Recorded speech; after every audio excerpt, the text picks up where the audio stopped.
કચ્છી પ્રજાપતિ સમાજ આણંદ સમૂહ લગ્ન યોજાયો હતો, જ્યારે આ સમૂહ લગ્નમાં તમામ લોકો સહભાગી બન્યા હતા। વરવધુને આશીર્વાદ આપવા માટે સમાજના આગેવાનો ઉપસ્થિત રહ્યા હતા।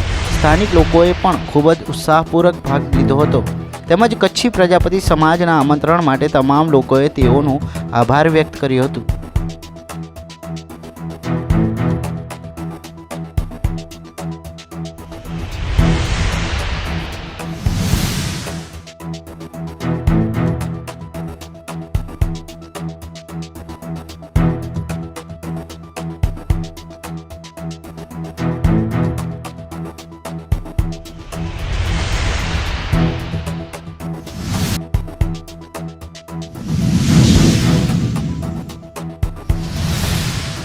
આજ સવારના 9 વાગ્યાની આસપાસ ચાચરવાડી પાટિયા હાઈલી કંપની બાજુમાં ગટરમાંથી બિનવારસી હાલતમાં લાશ મળી આવેલ હતી, તેમજ આ લાશ કોની છે, આ યુવક કોણ છે અને ક્યાંથી આવ્યો હતો તે તમામ વિગતો માટે પોલીસે ચક્રો ગતિમાન કર્યા છે।